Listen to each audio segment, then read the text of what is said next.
Hi, I'm Tasha with One Big Happy Life on behalf of the Financial Diet, and this is the Lifestyle Fix brought to you by SKILLSHARE. In today's video, I'm going to be sharing with you my personal financial journey and sharing the tips that helped me go from being a single teen mom making $14,000 a year to now an attorney making six figures. So first, let me start off by giving you some quick background about my life. So I was born in South America and I came here when I was 2 years old with my parents, neither of which graduated from high school.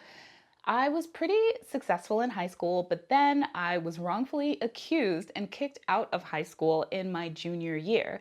And then I ended up barely graduating from high school. My grades weren't great, it was a disaster. And I didn't receive any college counseling whatsoever, so I had no idea how it would be possible for me to get into college, much less afford college. So I ended up joining the military. I wasn't a citizen when I joined the military, so even though I scored well enough to go into a lucrative career like computer programming or intelligence or linguistics, I was limited to jobs that could be held by people who weren't citizens. So I selected legal admin because I figured, well, if I get out of the military, at least I'll have the skills to become a paralegal. Well, after boot camp, the military decided otherwise and put me in regular admin. So I learned how to do things like write a business letter and fill out contracts. I was making about $14,000 a year when I became pregnant with my daughter just 9 months later. I was nowhere near my family. I didn't even have a car or a driver's license. And within a few months later, I didn't have a fiance either. So how did I go from that point to being a lawyer earning a six-figure salary? Well, number one, I believed that I could do it. You see, a lot of people thought that I was crazy to go ahead and have a baby, even though I was 18 years old, by myself, not making a lot of money, kind of barely knowing how to be an adult myself, and then being on the verge of raising a child. And in fact, a lot of people told me point blank that I should have an abortion and that I was making a mistake and I was ruining my life. But I knew that what I was doing was right. I knew I could figure out a way to have my baby and to provide for her and to build a better life for both of us. And so I believed that I could do it, and I was determined to figure out what I needed to do in order to make it happen. Sometimes just believing in yourself is all it takes to get you started on the path that will lead to an amazing life. Number two, I became rock solid on my why. In other words, everything that I did started with my purpose, my why.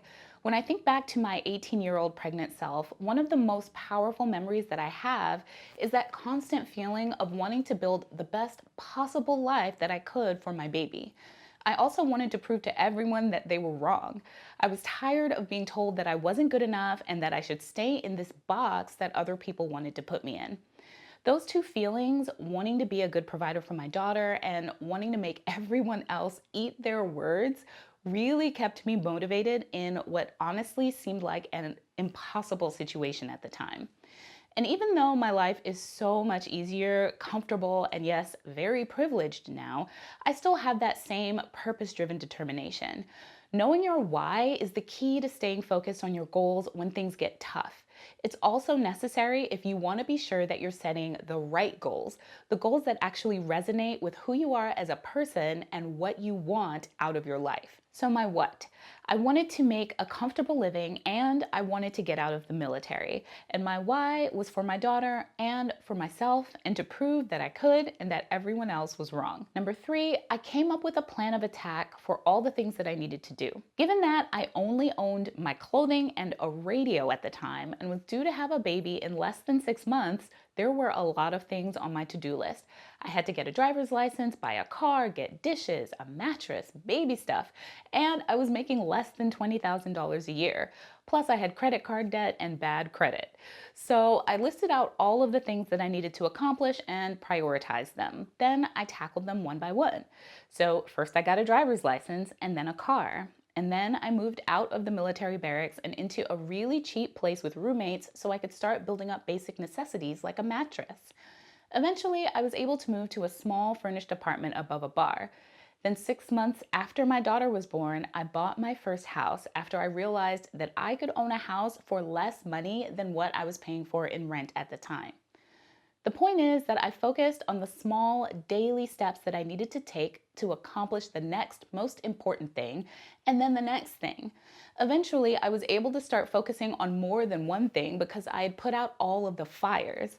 And I still do the same kind of systematic planning in my life now, except now I can create plans that are far more complex. For example, right now I'm continuing to build my career while also growing a successful business and focusing on increasing my personal wealth, even as I'm contemplating a career shift and maybe even moving to a new state in the next few years, while also raising two kids, one of whom is technically homeschooled slash in college. So yes, I have managed to figure out how to plan all of those things all at once. Number 4, I used debt to help me get ahead. Now, debt gets this really bad rap, but I leveraged debt so many times on my journey to help me get where I am today that I can't talk about how I built a 6-figure income without talking about how debt helped me do it. I used debt to buy my car, my first mattress, my first 3 living room sets, and later my college and law school educations. If I'd had to pay for those things out of pocket, the struggle would have been overwhelming, and I most likely wouldn't be where I am right now. After I had my daughter, I knew I wanted to get out of the military, and so I decided to start taking college classes. But I was a single mom making 20-something thousand dollars a year, paying for daycare, not getting child support, and had no family nearby while also working a full-time job. So that meant online courses or nothing because I couldn't afford a babysitter. So I took out a loan with Dell, bought my first computer, and paid $50 a month towards it until it was paid off. I'd put my daughter to sleep in our bedroom. Yes, we shared a 1-bedroom apartment at the time. Then I'd spend a few hours working on my college courses before waking up and doing it all over again the next day. And I got straight A's. That financed computer helped me get started with college, which ultimately set me up for success as an attorney. Number 5, I always did my own due diligence. I mentioned before that I had zero guidance through this whole process. My parents weren't particularly active in my life. I didn't have any friends. I basically knew no one who could help me figure out how to get where I wanted to go. At this point, I still didn't even know exactly what career I wanted to pursue. All I knew was that it had to make a lot of money and that I needed to get out of the military when my contract was up. I thought about being a doctor, but I thought it would take too long, so I settled on nursing, but I didn't really enjoy it. Eventually, I settled on becoming a lawyer, and after doing some research, I realized that graduating from a top law school would make it easier for me to get a high-paying job. I set a goal to get into one of the top 3 law schools in the country, Yale, Harvard, or Stanford. Of course, everyone thought that I was crazy when I told them about it, but again, I ignored them, and instead, I did a lot of research. I read books, I spent a lot of time in online forums to learn all about how to get into these top schools. I spent 6 months working on my essays. I self-studied for the LSAT because I couldn't afford to take a prep course. I busted my butt to maintain a high GPA even though I was working 2 part-time jobs while going to school full-time, because I wanted to give myself every possible chance to achieve the goal I'd set for myself. And I did end up getting into Harvard and Stanford and Yale, in addition to receiving substantial merit-based scholarships from other schools. The point is that I didn't wait for someone else to tell me how I could make something work for me. I did my own research and I figured out how to make it happen. Number 6, I had some help along the way. While my success is a direct result of a lot of drive on my part, I also did have some help along the way. I did eventually get married, and I was married through most of undergrad and all of law school. Having someone else there in the trenches with me and cheering me on really did help. I also have an uncle and an aunt who paid for my law school applications to Yale, Harvard, and Stanford. I almost didn't apply because I couldn't afford it, but they believed in me and they gave me the money. I also had a professor who mentored me in college. He was the first person after my then husband who supported me. He truly believed that I could change the world. He pushed me to dream bigger and to work harder. Of course, I also had my daughter, Alexis, who has always been my #1 cheerleader. She still motivates me to really push my boundaries and to try new things because I want to show her what's possible. I also have an incredibly supportive partner in Joseph.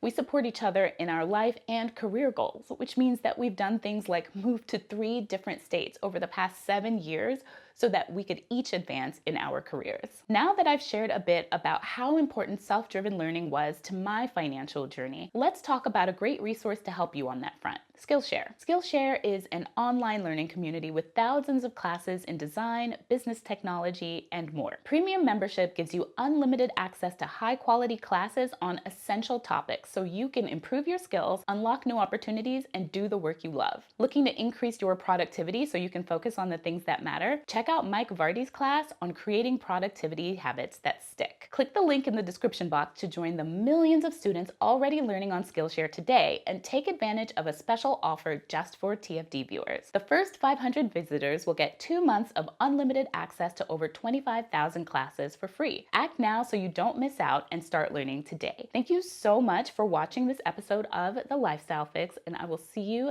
next Friday for an all-new episode. Bye.